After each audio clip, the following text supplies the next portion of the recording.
How's it going, everybody? It's Savage Exotics here, back again with another video. Today we're going to talk about how to start your own Turo fleet. After my last video, I've had a few questions about it. If you haven't seen my last video, better go check that out. Real spliggity split before I start tweaking. Anyways, I'm on the way to go pick up a one of my Turo vehicles, actually. So I'm at the airport. I'm about to hop on a train. But yeah, we'll kind of get in depth today about how to start your own Turo fleet. I love doing this Turo stuff so much, guys. I get to go to the airport, ride around on a train, you know, and I get to go search for the car in the parking lot. It's so great. I'm just playing this. It's really not bad. Alright, so first things first, you gotta download the app, right? So just go download the Turo app. You can do it on Android, iPhone. You need the app so you can be able to run those cars and get bookings and whatnot, right? So go download the app. That's the first step. While you're downloading the app, I'm gonna go search for this. Oh, there it is. The Mini Cooper.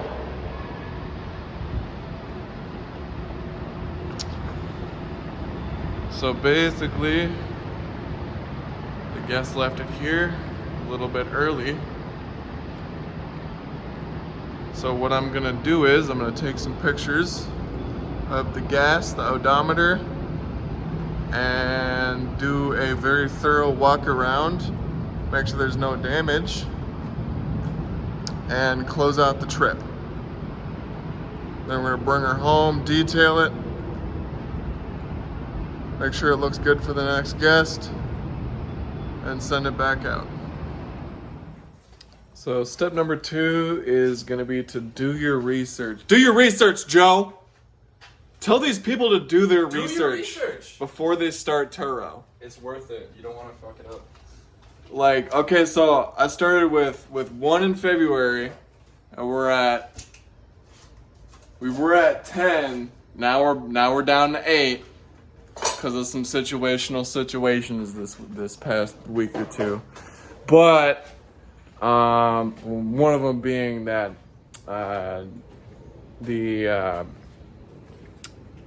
Aaron and I were involved in an accident in the 2015 BRZ, so we had to snooze that for a little bit.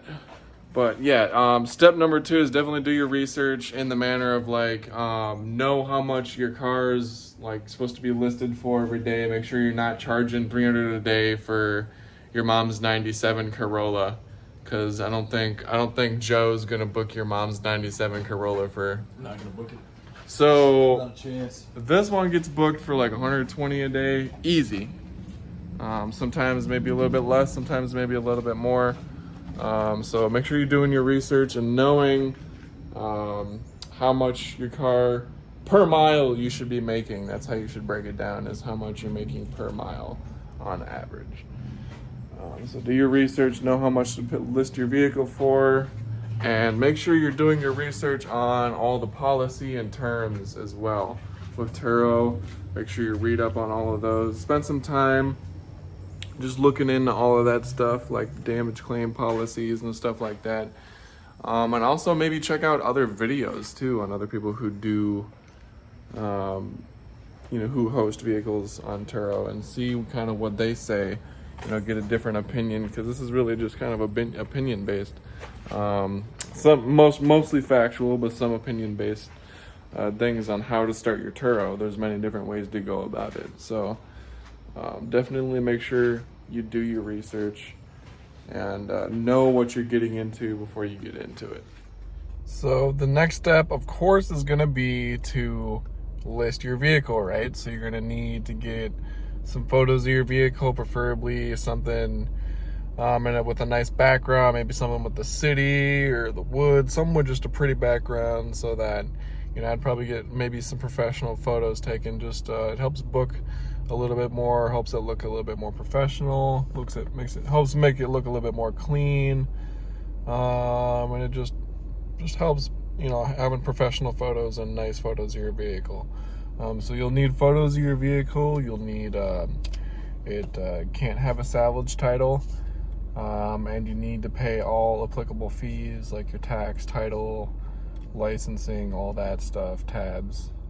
All that stuff has to be paid.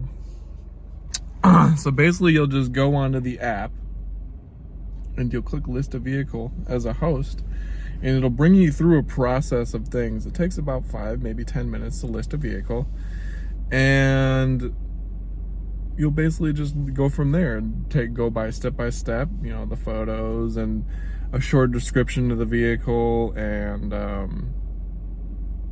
kind of the options that are on the vehicle as well. Like if it has like this one has Apple CarPlay and Bluetooth and heated seats, like there's extra options you can put on there, so guests who are looking for specific things can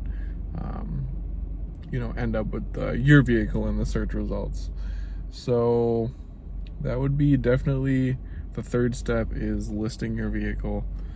And again, going back to the second step, make sure you're listing it for the correct price and something that's reasonable to both make you some income and something that's not gonna rob the guest or limit you on how many bookings you'll be able to get per month. Because you can book a car for really expensive and get a few bookings, or you can book a car for just a little bit cheaper and book it out for the whole month. It's really kind of up to you on what you want to do. Another question I get a lot is about insurance. So like with this BRZ, we carry full coverage insurance. So we carry our own insurance. And on Turo, the guest pays for renter's insurance, and so do you. And basically what Turo will do is they'll take a percentage out of your total trip to cover the insurance. And it just depends on what plan you have. And it'll, depending on what plan you have, it'll change the percentage on how much they take out of your trip. So with my vehicles, I have the 85 plan, so I keep 85% of all the trips, and the other 15% goes to insurance for the vehicles. So that's just the way I do it. The only downside about that is that there's a high deductible in case of an accident. So it really just is up to you to choose the right insurance that is right for you personally, for your vehicles, depending on how comfortable you are or not with renting your own vehicle out on Turo. Because I know some people are very hesitant on what if something happens.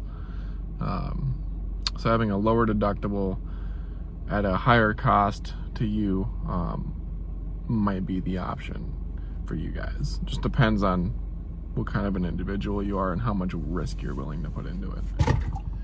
So the fourth thing to know about Turo is pick up and drop off. So for me, what I do is I live really close to the airport, so it's very convenient for me. I charge $50 for pickup and drop off at the airport, as well as $50 up to 50 miles for pickup and drop off at a guest location. So 99% of my guests are going to come from the airport. It makes it super convenient and very profitable for me to be able to go from my house to the airport at such a short distance and go pick up a vehicle for $50 per vehicle. So if I have let's say 20 trips a month, how much money is that? So and that really adds on to the cost of how much you make, as well as you can also do free delivery. It helps you get a lot more bookings, but then again, you're not making the extra money for delivering and the time to drop it off and pick it up. So that's another thing to think about. And you can also set it limit what times guests can pick up and drop off their vehicles. You can limit it to how long until the booking that they make. Like, let's say sometimes I'll pick up a car one day and I'll get it home and I'll start detailing it. It'll already be on Turo. Somebody will have booked it already for an hour later. Well, that means I have an hour to clean the car and get it out, right? You can make it so your car will get booked instantly, or so you can have, you know, an extra delay between when they book and you have to send it out and such. So it's really all up to you of when you want, you know, your times to pick it up and drop it off and send it out and where it goes and comes from. Like, it's all basically up to you. What I do is I have it set to where they can instantly book the car, and it is like within a 1 hour time period. So they can book this BRZ right now, and within 1 hour they can get the car, right? You can set it to where somebody could book this BRZ right now and they could only get it 4 hours from now, or they could only get it 2 days from now, right? They have to book 2 days ahead. I wouldn't recommend that typically, because sometimes you'll have people who are in an emergency situation and need a car. So that's where you get, you know, some people who are like, "Ooh, I got in, you know, an accident, or I'm stuck at the airport or something and I need a car, or my car's broken." Those are the ones where you can, you know, make a little bit more money just for the 1 day situation. So pick up and drop off, super easy, good way to make a little bit extra money, and it's all manageable per your choice and how much ever you want to charge for that. Look at Joe in the Mini over there.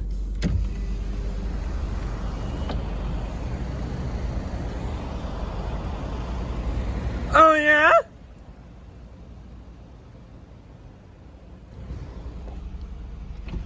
Alright, so another thing to keep in mind, so this is step number 5, is detailing the car, right?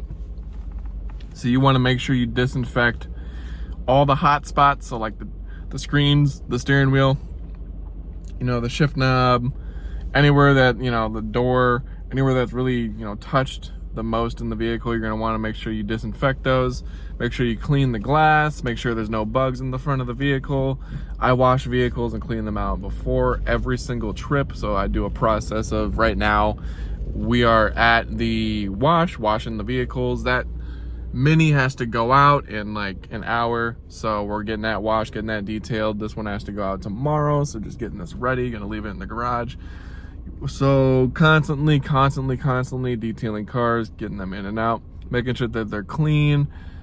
We did coat a few of the vehicles to make them easier to clean, like the trucks that we have. A lot of people like to go on road trips with those or into the woods, so we'll get a lot of bugs and debris on that. So having SiO2 ceramic coating on the vehicle really helps with when you bring them through the washes and helping them get cleaned quick. So detailing the vehicle is very important, making sure that you are providing a high quality product to your guest and making sure that everything is clean, because I wouldn't want to rent a vehicle that's nasty and dirty and has gross windows and stuff like that. So make sure that you got some detailing supplies, glass cleaner.